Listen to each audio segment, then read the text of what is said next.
რუბიოთი უნდა დავიწყოთ, რუბიომ რაც თქვა, თინა ხიდაშელმა განმარტა ყველაზე კარგად რა კოუზი დაცარში ჩაუგდო ნაცებს და ნაცების პროპაგანდას. ჩვენ ვიცით რაც თქვა რუბიომ და ახლა შეიძლება ვიმსჯელოთ იმაზე თუ სინამდვილეში რა თქვა და არა რაც ნაცების პროპაგანდამ შემოგთავაზა ეს ერთდღიანი გამარჯვება იყო ბრჭყალებში.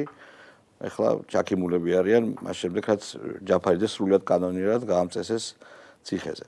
ხო, რუბიოს რაც შეეხება, რუბიომ თქვა ყველაზე მნიშვნელოვანი. რაც ისედაც ვიცოდით, მაგრამ ახლა უკვე დანამდვილებით ვიცით, ამერიკის შეერთებულ შტატებს არ აქვს პოზიცია საქართველოსთან მიმართებაში. ეს იმას ნიშნავს, რომ საქართველოს საკითხი არის ჩინეთის, რუსეთის და ამერიკის მოლაპარაკების საგანი. წერტილი, მორჩა, საქართველო არ არის პრიორიტეტი ამერიკისთვის და გარდა ამისა, ეს არის ის რეგიონი, რაზეც შეთანხმება არ შემდგარა. ეს ცხადია. პირდაპირ ამ სიტყვებით თქვა ამ კაცმა, ხო?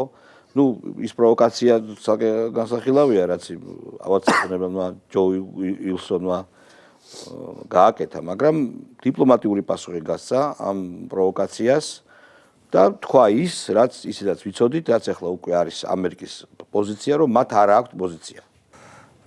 პრინციპში დიდი ხანია ცხადია ყველასთვის ისეთ პოლიტიკა აინტერესებს რა, რომ საქართველოს შეიძლება საბედნიეროდ შეიძლება ჩვენ დასაუბროთ, თუ არ არის იმ დონის მოთამაშე, რომ ამერიკისთვის იყოს მნიშვნელოვანი. და ის რაც პოლიტიკა ჩვენს მიმართაც ყალიბდება, სცენაში კარგია, რომ ამერიკას არ აქვს ჩამოყალიბებული ხედვა ჩვენს მიმართ. იმიტომ რომ ამ შემთხვევაში ხა ტრამპის ადმინისტრაცია განასხვავებს ბაიდენის ადმინისტრაციისგან, რომ მათი ინტერესები არის რაღაც რეალურ რაღაცებს დამყარებული ეკონომიკაზე, პოლიტიკაზე, სამხედრო თემებზე და ისინი ხვდებიან, რომ ამ მხრივ შესაძლებელია მოლაპარაკებები და საუბრები და ერთი დეტალია, რომელსაც საქართველოში სამწუხაროდ ჩვენ არ ვაქცევთ ყურადღებას. ამერიკაში რომ გავლენა გქონდეს, ორი რამეა ძალიან მნიშვნელოვანი. პირველი გავლენა არის, რომ იქ უნდა ყავდეს დიასპორა. და მოდით ვაღიაროთ, რომ ჩვენ არ ყავს დიასპორა. ანუ ფაქტიურად წარმატებული ქართველების მაგალითი დასავლურ სამყაროში არ ყავს. ერთეულებია, ხო? ხო, ანუ იმდენად მცირეა მათი რაოდენობა, რომ თავისუფლად შეგვიძლია ვთქვათ, რომ არ ყავს, იმიტომ რომ მაგალითად იგივე ბალტიისპირელებს დიასპორა ყავთ, რომელიც ყოველთვის ახერხებს უკრაინელებს, დიდი დიასპორა ყავთ, რომელიც ყოველთვის ახერხებენ, რომ რაღაცა საკუთარ სამშობლოზე იზრუნონ. თუმცა გამომდინარე იქიდან ახლა მაგალითად ყველაზე ძლიერი ქართული დიასპორა დღეს ყავს უკრაინაში.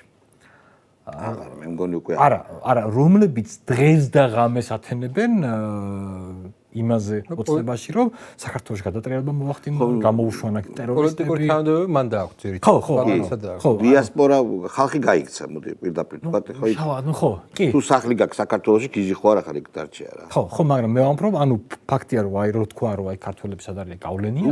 რუსეთში არიან რაოდენობით ყველაზე მეტი. ხო, ოღონდ რუსეთსაც ჩვენ თვითონ თქვით, უარი, შესაბამისად იმ დიასპორაზე აქედან გამომდინარე, ჩვენ ანუ ამ თემაზე არ არის საუბარი დაწყებულად ჩემაზე და მოგვიწევს ამ თემაზე. რა თქმა უნდა. უახლოს მომავალში. რა თქმა უნდა. საუბარი ამ დიასპორის თემებზე. ეს არის ერთი თემა და მეორე თემა არის ის, რომ ამერიკასთან უნდა კონდეს პირველი თემის გაგრძელება რაღაც კულტურული კავშირიც, რომელიც ჩვენ სამწუხაროდ არ გვაქვს. კულტურული კავშირი როგორ უნდა კონდეს? მე მაგალითად ნაკლებად წარმომიდგენია ამერიკაში კულტურული კავშირის გაძლიერება, იმიტომ რომ მიუხედავად იმისა, რომ ჩვენ გვიყვარს დასავლური ცივილიზაცია, გაზრდილი ვართ მათზე, ეხლა რასაც უყურებ თანამედროვე პოპს, კინოს, საერთოდ სხვაგან არიან. ანუ ნეგატიური პერსონაჟებიც კი არის ქართველი. ხო, არა, მე იმას ვამბობ, რომ მე შალვა, მიცი ამასაც ვამბობ, იმიტომ რომ ძალიან ბევრი სტერეოტიპი დაინგრა ჩვენს ქვეყანაში, რომელიც განსაკუთრებით ბოლო 5 წელიწადში რა. ბოლო 3-ში განსაკუთრებით. ხო. იმდენი სტერეოტიპი დაინგრა, რომ მართლა რა, ახლა ჩვენ ვართ აქ ხალხი ვართ მონაწილეები, რომ აი როგორ იცვლებოდა ჩვენ თვალწინ ჩვენივე მეტყველების აპარატიც და აქედან გამომდინარე, იცი რატომ ვამბობ ამას, რომ ჩვენ ნელ-ნელა მივხვდებით, რომ შეიძლება არ ვართ ამერიკის ნაწილი კულტურულად. ანუ მას გულწრფელად. ხო, არა ვარ. მე მახსოვს რომ რაღაც 13 წლის წინ ვუყურებდი იყო ასეთი არხი საქართველოს. და ამ არხს ვუყურებო და აი დავით აღმაშენებაზე არის საუბარი და აი დავით აღმაშენების ოცნება იყო ევროატლანტიკურ სივრცეში ყოფნა და უცებ ხვდები რომ ნუ სივრცეში რომელიც არ არსებობდა. მაშინ როცა ბიზანტია არსებობდა. და ჩვენ ბიზანტიის გავლენას გამიცდით და აგერ ისტორიკოს. და აქედან გამომდინარე რუბიოს ნათქვამი ჩემი აზრით არის დადასტურება იმის რომ ჩვენ კაცმა პირდაპირ თქვა მნიშვნელოვანი უნდა ჩამოვყალიბდეთ ეს გვაინტერესებს ეს ადგილი პლანეტაზე თუ არ გვაინტერესებს. მორჩა რა, მეტი რა უნდა ეთქო, ჩვენ არ გვაქვს გეგმებიო.